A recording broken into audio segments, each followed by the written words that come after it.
Hello, hello, Leo Collective, Sun, Moon, and Rising. Ako po si James. Kumusta po kayong lahat? And welcome po sa James Tarot PH. Ito po ang inyong detalyado, komprehensibo at hindi bitin na weekly reading for September 1 hanggang September 7. So Leo, kunin nyo lang po yung mga karesolate kayo ha and leave the rest. Use your intuition para makuha nyo po yung para sa inyo today. So meron pa po tayong isang tanong, isang sagot portion later. Kung meron kang pang malakas ng isang tanong, you can ask that at the end of our reading. Sa isip lamang po. At antabayanan nyo po yan. At sekreto lang natin yan. Huwag nyo po isulat sa baba. Sa isip nyo lang yan. And stay tuned for that. Sasagutin ko po yan. Okay po? So Leo, thank you again for all of your donations. Saka po sa mga hindi nag-i-skip ng ads. Maraming salamat po sa iyong generosity, sa iyong kindness po sa ating channel every time na meron po tayong free reading for Leo po dito sa James Tarot PH. So from the bottom of my heart, thank you again for not skipping the ads. So Leo, ano naghihintay sa inyo ngayong buong September 1 to 7? Inhale. And exhale. At the center of your reading, you have the Eight of Wands. Beautiful. In the area of what you want, you have the Eight of Pentacles. Wow, 8 is all about abundance. In the area of what you need, you have the Three of Wands. Lovely. In the area of what's affecting your current energy, you have the Four of Wands. Wow, napakaganda. In the area of your near future, you have the Page of Cups. Beautiful. In the area of your challenge for the week, you have the Four of Swords. Pahinga, pahinga, pahinga. In the area of your fortune, you have the Page of Swords. Lovely. In the area of your divine messages, you have the Justice card. Yes, yes, yes. At ang outcome mo for the week, Leo, ito yun mamaya sabay-sabay siyang bubuksan at the end of our reading. But first, ano mo na lingering energy in your background, you have the Nine of Pentacles. It's all about you. Enriching yourself, pagtaas o pagkamal ng pera, no? Especially po ngayong linggong ito in your astrology and planetary alignment on September 2. We have Mercury entering Virgo po, no? Kaya talaga all about your money ito. Because yung focus mo from your self-expression, for your self-love, ay mag-shift patungo sa inyong kaperahan, finance, pagdating sa budgeting, pagdating po sa careful planning, pagdating sa inyong pera, yan ang bubuhisiin mo ngayong linggong ito. Ano? And also, para maghahanap ka ng mga bagong stream of finances o bagong income stream. Halimbawa, ngayong linggong ito, balak mo magtayo ng negosyo, balak mo maghanap ng pagkakakitaan, parang another sideline more than your main income, para naghahanap ka ng mga ways to manage your pera na mas maayos. Ano?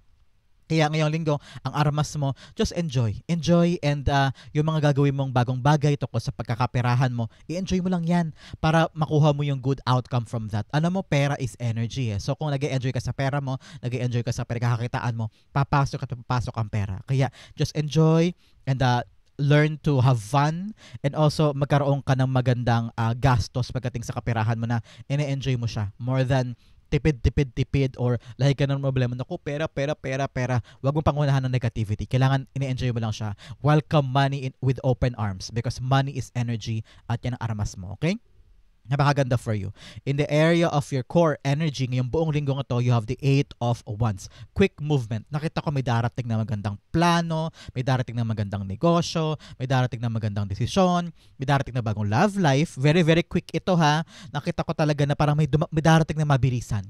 At ikaw parang ma-overwhelm ka na parang, nandiyan na, okay, anong gagawin ko? No? So parang ikaw, you need to really be on board with the life that you have this time na lahi ka nakaabang, lahi ka nakatutok, lahi kang alert because things are coming in rapidly, mabilis, no? Some of you para mag-travel kayo this week, no? Baka meron sa inyo scheduled mag-travel pa Maynila o pa ibang lugar o pa ibang bansa kasi doon mo na gagawin yung mga pangarap mo. Especially in Sun and Mercury in Leo this week, ano? Pinapaalalahan ka ng spirits mo that self-confidence and bold expression is a good time to be visible and to pursue creative ideas. Kung meron ka mga bagay na gustong gawin, gusto simulan, napakaganda. You have great cards here telling you na kaya mong ilaban to.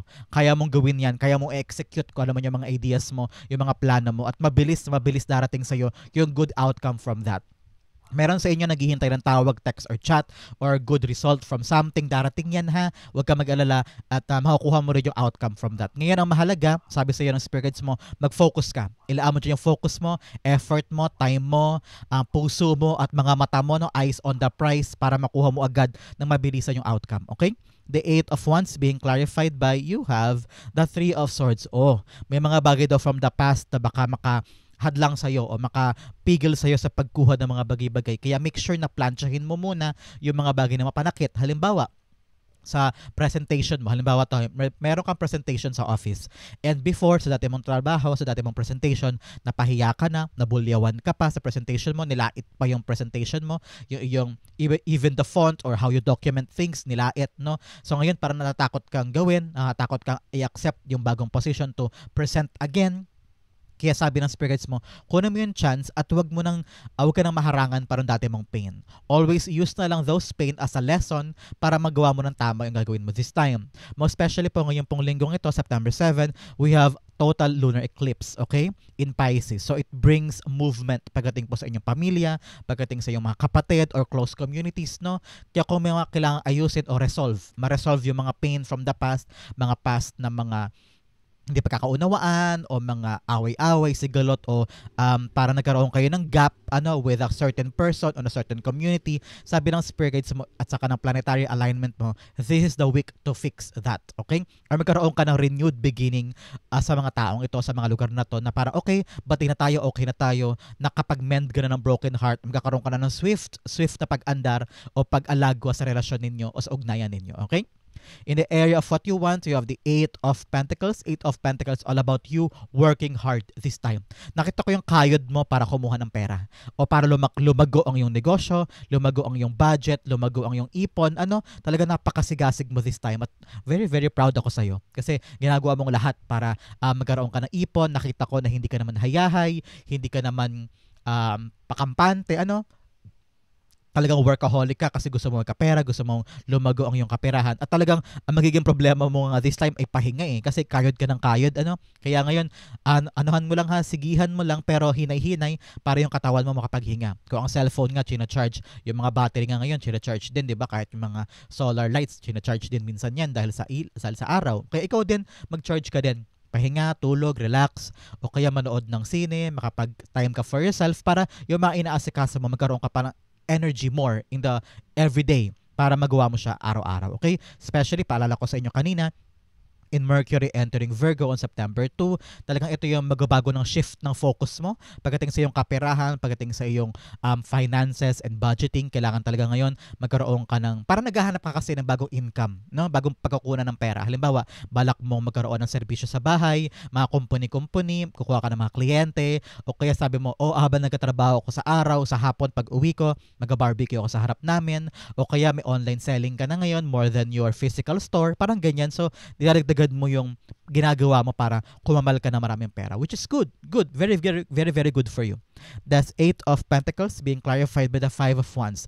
Ngayon, alisin mo yung confusion sa isip mo. Ito na talaga yung time na magkaroon ka ng confidence at saka bold expression. Nakita ko para nag-aagawan pa sa isip mo o sa damdamin mo nung gagawin ko ba? Hindi, ito gagawin ko. Yun ba gagawin ko? Hindi, nakakatakot. Parang meron ka pang alinlangan o pagkagulo sa isip. Ngayon, cultivate the time to really have a clarity in your mind. Clarity na buo na yung isip mo. Ito gagawin ko, ito susimulan ko, paparindigan ko to. Sa ma-view, parang nasa very competitive kayong mundo. Very competitive yung ginagalawan. Marami naglalaban-laban para manalo, para mapili, para magwagi, at ikaw parang pinapanghinaan ka. Pero kung iisipin mo, ay para sa future ko to, ilaban ko na to. Kaya naman in the Sun and Mercury in Leo sign sa'yo, ngayon talaga yung tawag yung damdamin sa'yo na maging confident ka at maging bold ka na ilabas mo na lahat ng kaya mo ilabas, maging expressive ka pa, maging visible ka pa, at gumawa ka pa ng mga creative idea mo to make sure na ikaw ang panalo at ikaw mapili at ikaw ang mamayani sa kanila lahat, okay? Kayang-kaya mo yan. Ang paglago ay nasa kamay mo. Especially here in the area of what you need action. Okay? You need to take action. Sometimes, nakatayo ka lang dyan, pinapanood mo lang yung nangyayari. Halimbawa, tulad sinabi ko sa inyo kanina, may mga away, sigalot, o hindi pagkakaunawaan with the family or siblings or sa certain group with someone na parang meron kayong gap, ganyan. Ngayon, parang action na para matapos na. Parang ganyan. You need to step forward o mag-initiate ka ng action para maganap na yung dapat maganap at maputol na yung mga mabibigat na dapat maputol. Kung halimbawa, itong si pinsan, kaaway mo siya o hindi mo siya kabate itong mga nakaraang linggo, nakaraang buwan, parang ma-realize mo na, ay, yung bigat ng feeling nakakahadlang sa mga gusto ko. Parang yun ang pumipigil sa'yo para kumamal na maraming blessing. Kaya kung medyo may kaaway, ayusin na, kausapin na para gumaan ka na at makatulay ka na doon sa mga hinihintay mo. For some of you, nakita ko na this time, you've been waiting for relationships, or medyo may ugnayan with other people because Venus is in is in Leo this time, no, Venus. So, sabi ng spirit guides mo, this is also a time for love and relationship na mag-a-approach ka sa mga courageous o matapang na pagbukas ng puso mo, magkaroon ka ng mga date or rewarding time for connection with other people. Kaya hakbangan na yan, hindi pwedeng hintay ka lang ng hintay. Go, push! Tumulay ka para makuha mo yung gusto mo, okay? The Three of Wands is being clarified by you have the Five of Pentacles. Ngayon, nahihirapan ka na, kakahintay. Nahihirapan ka na, kakatsaga o kakakuha ng pasensya para ilaban ng isang bagay. Pero naririnig ko na kung pagod ka na maghintay at nahihirapan ka na, tawawalan ka na ng hope sa puso mo, nakita ko na ikaw na yung humakbang. Ikaw na daw yung kumilos. Ikaw na daw yung mag-initiate ng friction, kumbaga. Di ba pag ang posporo at ang lalagyan niya, hindi yan aapoy ko, hindi mo igaganon. Hindi mo ipipitik doon sa matchbox. Parang ganun ka din. Para mag-ignite ang isang bagay at kung mawala ka na sa pain, kung mawala ka na sa hirap mo, ay umaksyon ka na. Huwag ka na maghintay. Dire-diretso mo na yan. At kung halimbawa ito'y pag-uusap o kaya update for something, for example, may update ka for papers, no? Tawagan mo na, i-update mo na para mawala yung paghihintay o yung dreadful na kaba, duda, alinlangan, para mawala na ito, hakbangan na yan. Okay? Take action now. In the area of what's affecting your current energy, you have the Four of Wands. Four of Wands all about family, home, celebration, milestone sa buhay mo. Ngayon, ito ang naka-apekto dito. Parang gusto mo nang madaliin kasi nakikita mo na yung outcome. Nandyan na. Makakapasa na ako, mahatapos ko na yung quota, mabibili ko na, lumalaki na yung ipon ko, mahuhulugan ko na, parang ganyan. So, you're now seeing the outcome within your hands. Nasa dulo ka na ng tunnel, kitang-kita mo na yung liwanag at saka yung paroroonan mo. Kaya ngayon minamadali mo at saka nilalaan mo lahat ng effort mo to get that.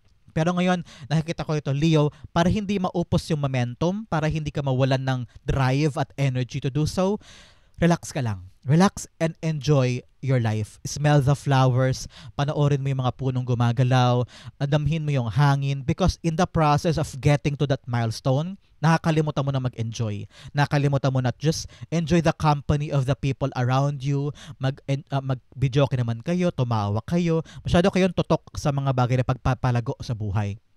To the point na yung paghinga at yung pagre-relax na kakalimutan mo na. Kaya siguro this week o the past few weeks naramdaman mo na yung parang burnout o pagkawala ng enerhiya o parang pagising mo kinaumagahan parang wala kang drive na tumayo kasi nga laging kayod.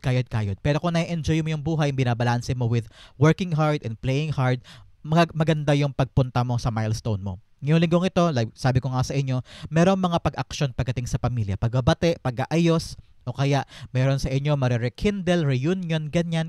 And some of you may successful kang income stream na susubukan. Meron kang mga paraan ngayon pagdating sa inyong kaperahan para sa pamilya na magiging successful yan. Kaya congratulations. The good news is here at mawawala na yung pain sa'yo in the past na parang, uy, bakit ganito, bakit ganyan. Biglang boom, may darating na magandang bagay na mag-celebrate ka with your family. So this is a celebration for something coming. Some of you, nakita ko parang may narinig kang good news, nakapasa sa exam, natanggap na sa licensure exam, natanggap na sa gantong trabaho, na dati imposible, sobrang painful, nakakahintay, pero biglang may dumating na magandang balita, sobrang saya ninyo, okay? The Four of Wands is being clarified by the Ace of Wands. Yes. Ace of Wands is a new beginning, a new start when it comes to money, when it comes to opportunity, when it comes to a new work, a new way of living. Kaya talaga ngayong linggong ito, kaperahan ang iisipin mo. Makakahanap ka na ng tamang income o tamang solusyon sa mga pangailangan mong monetary this time. Like I said kanina, baka balak mo na mag-start ng online selling, bukod pa doon sa yung physical store. Some of you, balak magtindahan, bukod sa araw-araw mong office work, para mga ganyan. So, naghahanap ka ng bagong pagkakakitaan at darating yan sa'yo, magpapalago sa iyong kaperahan. So, congratulations. In the area of your near future, you have the Page of Cups. Page of Cups all about you having fun. Putting all the childlike parang mindset na parang, uy, laro naman tayo, uy, enjoy lang natin yan. Para may darating sa iyo magandang bagay na ikaw required sa iyo to really put your heart, put your effort in a light way. No? Hindi mo kailangan magpakabugbog, magpakadurog sa bagay na yan. Ang kailangan mo lang talaga ngayon ay mag-enjoy ka. No? I-enjoy mo. It's all about your connections, no? Especially Venus is in Leo this time. So parang ito yung tungkol sa mga damdamin mo. Ano yung kaya mo ibigay? Ano yung kaya mo ilaan na love, effort, and affection para bumalik yan sa'yo tenfold, okay? Page of Cups also a deliverer of good news. Meron kang aasahan na unexpected gift from the universe sa mga coming weeks na darating, no? Pwedeng may darating na pera, o may darating na tawag from someone na sobrang saya mo kasi hindi mo akalaing tatawagan kanya ulit. O kaya bigla-bigla merong resulta yung nilakad mo before, akala mo wala na, pero boom, nandyan. So meron kang mga magugulat ka for surprising things na akala mo wala na. And bibigyan ka niya ng chance na alagaan mo ha, nurture it, and protect it para mapakinabangan mo for a very long time. Okay?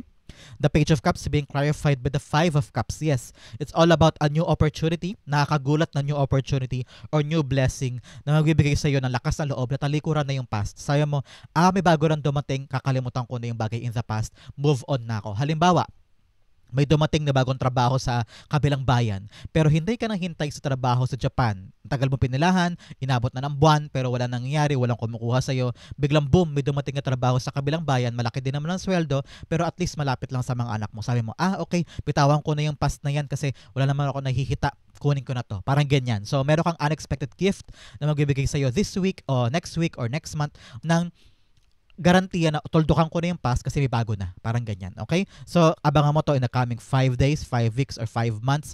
Ito yung mga bunga niyan in the near future. Okay? Ito. In the near future. Malapit lang to. Hindi to masyadong matagal. Okay? In the area of your challenge, unang-una, you have gates of triumph. Success expands in your life. Yes. Yung mga pain dati talaga makakalimutan mo na to kasi may papasok na mabilis na bagay, a quick development, a quick result na ikakatuwa ng pamilya mo. Bagong stream to ng pera, bagong pagkakakitaan or opportunity, kumakatok na yung pinto, magbubukas sa para sa iyo, so congratulations. Another message, you have lie back, rest, and relax. Yes, tugmang-tugma sa yung mga challenge for the week, ipahinga mo ang sarili mo. Kung kailangan matulog, kung kailangan mag-relax, kung kailangan bumitaw parandalian sa ginagawa, gawin mo. Para ito'y makahinga ka, para ito'y makapag-recharge ka. Tulad nga sabi ko sa inyo kanina, kung ang battery nga at cellphone at computer ay charge, ikaw pa kaya, di ba? So ngayon, kung kailangan magbakasyon, go push. Kung iniisip mo na pumunta muna sa mall mamaya at wag mo na asikasuhin yung ginagawa mo, go. Para makapag-unwind ka kumbaga. So ngayon, kung may mga bagabag ka rin sa puso mo, meron ka rin mga alalahanin, may mga stress ka, may mga worry ka, learn to really distress and also magkaroon ka ng meditation, yoga, or exercise, mag-jogging ka sa labas o kaya walking, makakatulong yan sa'yo para mag-distress ka at kumawala yung mga pain sa puso mo at magkaroon ka ng kalmadong mindset and also spiritual power. Okay? The Four of Swords being clarified by you have the Hanged Man. Yes, hindi daw masama ang bumitaw parandalian o huminto parandalian para i-check, i-evaluate yung mga bagay-bagay. Halimbawa, in these past few weeks, meron kayong inaasikasong project sa trabaho, no? Halimbawa, bigyan kita ng maganda example. Presentation for financial report. Halimbawa lang. Tapos sabi mo, pagod na ako. Teka, sakat-sakat na ng mata ko, yung kamay ko, kubado na ako, ilang ligo ko ito inaasikaso, bitaw muna ako parandalian, relax lang muna ako. Pag nakabitaw ka kasi, tapos nakapag-relax ka, bigla-bigla lilinaw ang isip mo eh. Kasi parang yung isip mo walang confusion, walang mabigat na download. Kaya bukas siya para sumagap ka ng kalinawan. Kaya kapag nakapag-relax ka talaga, asahan mo, lilinaw ang isip mo sa mga dapat mong gawin. Pagpasok mo ulit, alam ko na gagawin ko sa financial report na to. Alam ko na kung paano siya ma-simplify o kung paano ko siya i-organize. So, makakabuti para sa iyo yung kalma, relax, bumitaw parandalian, may isip mo na yung tamang outcome pagbalik mo. Okay? In your fortune, bigyan ng 3 cards. Unang-una, a forgotten dream will resurface, pursue it. Meron ka daw nakalimutan na pangarap dati o mga inabot mong pangarap before na babalik. Either halimbawa, dati pangarap mo maging model, biglang may mag-approach sa'yo, huy, miss, balak ko ba mag-photography model this time? Arkilahin ka namin sa SM, ganyan. Madali lang naman to, ilang oras lang. So, naman, sige, push, dati pangarap ko na maging model, parang ganyan. O kaya, dati pangarap mong mag-ice skating, sabi mo, papa, bata ka, gusto ko mag-ice skating, umiiyak ka pa. Pero ngayon, bigla-bigla, meron mag-alok sa'yo, uy, Leo, tara ice skating tayo. Sabi mo, ay, wow, ito na yung point na magagawa ko na siya. Parang ganyan. So, either malaking dreams o maliliit lang na dreams dati na nakalimutan mo na, ngayon babalik at magagawa mo na siya out of nowhere. Okay? Another message, you have a loved one from the past will re-enter your life. Dalawang cards nagsasabi ng past energy. So, kung meron ka man lalaki sa past mo o babae sa past mo or someone in your past na meron kang relationship or love, no? This is a time for reconnection. At ikaw, nasa puso mo ang kalayaan at freedom kung gusto mong bumalik sa kanya or just for a talk or closure. Ikaw bahala. Nasa sa'yo ang kalakasan kung anong gusto mong gawin dyan. You have the freedom to redirect your life when it comes to your love. Okay? Another message, you have a guardian angel is watching over you. Feel their presence. Yes, ginagabayan ka ngayon ng guardian angel mo, kaya palakpakan natin siya and pasalamatan natin siya sa proteksyon, gabay at pag-iwas sa'yo sa mga kapahamakan at pagbibigay sa'yo ng komportable at magandang mga outcome kada araw. So congratulations. Salamat po sa mga angel guides natin. In the fortune, you have the Page of Swords. Page of Swords is all about good news. Darating na ngayong linggong ito yung magandang balita, tawag, text, call, or chat na okay na yung ginagawa mo, yung visa nandyan na, yung papeles okay na, o kaya tatawag sa'yo kasi yung nirentahan mo, pabor na pala, o kaya yung nilalakad yung papeles or loan, nandyan na. So parang mahugurat ka na lang. Kasi bigla-bigla may quick resolution, bigla-bigla may mabilis na balitang darating sa'yo na parang, nandyan na. It requires you to be ready. It requires you to really go there and find it and get it, no? Kahit na parang aligaga ka pa o hindi ka ready, pero nandyan na yung magandang balita. Choosy pa ba tayo? Tayo pa ba ang reklamador? Nandyan na yung magandang balita. Kaya kailangan handa ka lagi, ready ka lagi, and also nandun ka, fighting and doing it. Kasi baka mamaya mapunta pa sa iba o ma-let go mo pa. Halimbawa sa trabaho, may in-applyan ka last 2 weeks tapos wala ka na narinig na tawag and then biglang tumawag at hindi mo natanggap. No, kailangan talaga alert ka with all of this information. Yung email mo, chat mo, lagi mong tignan yan. Baka dumating na yung information hindi mo pa nakikita. Kaya ngayon, be alert and watch out for the good news. Okay? The Page of Swords is being clarified by you have the King of Wands. Yes, pag dumating sugod agad, laban agad. Okay? Kung sabi ko sa inyo kanina, pag dumating yung informasyon na hinihintay mo noon pa, pero parang naging komportable ka, nakapag-relax ka na parang nakalimutan mo na siya actually, biglang dyan, boom, tumawag. Teka po, hindi pa ako ready. Teka, sa 20 minutes ko na saan gagawin ko. Wala pa akong papers, wala pa akong documents. Parang kailangan talaga maging handa ka at maging alert ka. And go fight. Kahit na ano mangyari, prepared or not, you need to get this because this is a once in a lifetime opportunity. That's what I'm hearing. Hindi lahat binibigyan nito at hindi lahat nabibigyan ng pagkakataon na ilaban yung mga pangarap mo o makuha yung good outcome from this. Kaya pag nandyan, paalabin mo sa puso mo yung passion and drive and kumpiyansa, kayang-kaya mo yan. Okay? Nakita ko rin isang vision or isang plano ang uubra. Merong parang magandang outcome from this plan. So congratulations. In your divine messages, you have bring love into the situation. Yes, passion, love, heart, dalhin mo yan dyan. Magiging okay ang lahat. Another message, the energy is gaining momentum. Yes, gumaganda na, bumibilis na, nagkakaroon na ng friction. Sabi ko nga sa inyo kanina, di ba? Yung posporo at yung matchbox, i-friction mong ganyan, umandar ka, ikaw ang mag-initiate ng first action, magsisilab yan. Magkakaroon ng momentum yan para sa'yo. So congratulations. Umaandar na. Kaya sigasigan mo pa at kunin mo pa yung mga bagay na para sa'yo. Okay? In your divine messages, you have the Justice card here. Justice is all about you doing the right thing. Okay, Leo? Sabi rito, huwag ka daw mag-jump agad sa isang conclusion. Halimbawa, may sinabi sa iyo si co-worker, uy, sabi sa iyo ni Boss Leo, ganito ka daw, ganyan ka daw. Sabi mo, ay, oo nga, no, bakit ba ganyan yan? Napakaganyan ni Boss. Teka nga, puntahan ko nga. Nakinig ka kaagad. Nagkaroon ka kaagad ng conclusion just because you heard a news or you heard an information from someone na ganito daw sa ganito, ganito daw sa ganyan. Always stand by with evidence. Okay? Pag may sinabi sa'yo, pag minalaman ka, i-clear mo muna. Konpirmahin mo muna bago ka tumulay o bago ka umaksyon. Make sure na legit, make sure na may basehan, at make sure na totoo yung sinabi sa'yo bago ka kumilos para meron kang panghahawakan. Kasi kung nag-i-impulse action ka lang, impulse reaction ka din, naku, baka sa dulo ikaw din maging sorry. Okay? Kaya ngayon, work with the truth. Kailangan hawak mo ang katotohanan para kahit anong mangyari, okay ka. Okay? Justice cards being clarified by you have the Ten of Swords. Yes, sobrang bigat na madadalahin mo daw, sabi ng spirits mo. Kung nasa yung katotohanan, hindi ka mabibigatan. Kung nasa panig mo yung totoo, alam mo kung paano lagpasan ang mga bigat na ito. Some of you, meron ka daw mga daladalahin ng mga responsibilidad na hindi na para sa'yo. Kaya kailangan mo daw paratalihin ng balanse.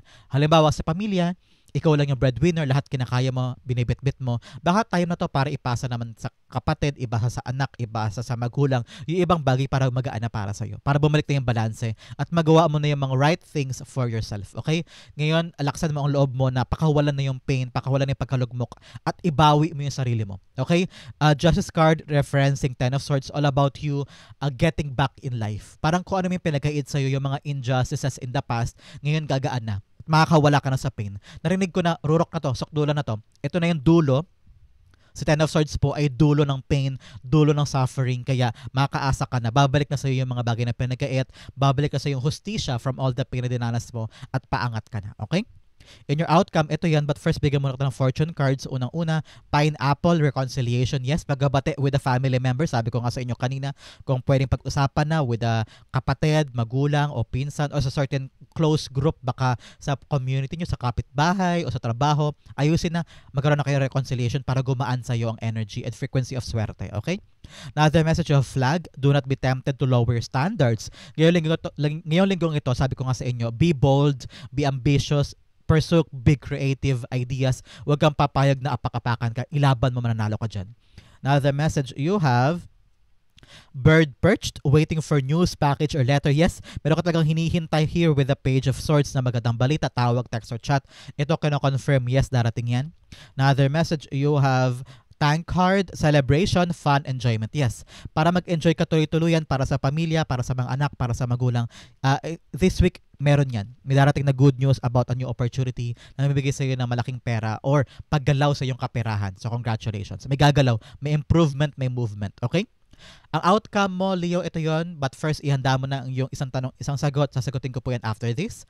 Your outcome for September 1 to 7 ay you have the 5 of Wands. Dalawang beses lumabas ang 5 and you have 3 5s. 5 of Wands, 5 of Wands, and 5 of Pentacles telling you change is coming. Pagbabago sa iyong trabaho, pagbabago sa approach mo sa ibang tao, pagbabago sa iyong mindset, or totally pagbabago sa buhay mo this week.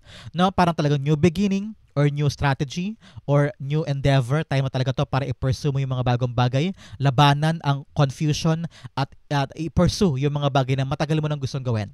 Huwag kang papapigil sa mga negatibong tao. Huwag kang papapigil sa mga obstacles na humaharang sa iyo para ma-achieve yan. The more na may challenge, the more na may test, mas lalong dapat mong husayan. Kasi sinusubok ka lang ni universe kung hanggang saan ang kaya mo para manalo. Pero nakita ko talaga dito na you're gonna win. You're gonna be the last standing person para magugi dyan. Okay? The 5 of Wands is being clarified by the Justice card. Yes, dalawang beses lumabas si Justice. Ibig sabihin, babalik sa yung hustisya, babalik sa yung reward, no? Maririp mo na yung reward from something that you worked hard for. At ito ay divinely orchestrated, divinely given para sa iyo. Kaya yakapin mo, angkinin mo. Ito na yung simula ng pagbangon mo, no? At huwag ka mag-alala kung nahihirapan ka with other people o sa isip mo man to, internal or external challenge, makukuha mo yung good outcome with this. Kaya sabi ko sa iyo, di ba, para talihin mong nasa kamay mo ang katotohanan, basta nasa iyo yung truth, wala kang dapat ikatakot. At para talihin mong balanse ang buhay mo, okay? Yan po ang inyong weekly September 1 to 7. Dumakor tayo sa iyong isang tanong, isang sagot. So Leo, close your eyes and concentrate on this one question. Mabilisan lang to. You have 1 and you have 2. Uyanti kita ng angel card. Nasa tabi mo ngayon ang angel guide mo, clarifying this question para sa iyo, para malinawan ka daw. Okay? You have 1 and you have 2. Okay, Leo, open your eyes. Inhale. And exhale the answer to your question. You have the Hierophant in reversed. You have the 6 of Wands in reversed. You have the situation will improve. And you have it's up to you. Sabi ng angel mo, meron ka daw kalayaan this time to pick or to choose or to bumitaw o hindi. Malaya ka, it's up to you daw kung anong gagawin mo sa question mo. Malaya ka, it will be a win-win solution. Nakikita ko, win-win-win. No? The situation will improve. Gagaan din yan, gaganda, magiging maayos. Kaya kumapit ka lang, no? And have some patience. Everything will be okay sa dulo nito. Kaya huwag ka matakot ngayon with your question. Sabi nito, 6 of Wands in reverse, ilaban mo pa, huwag ka pang hinaan. Medyo may ka na nga pang asikasuhin para magwagi dyan. Pero ngayon, marami ka pang dapat gawin para manalo o para makuha yan totally.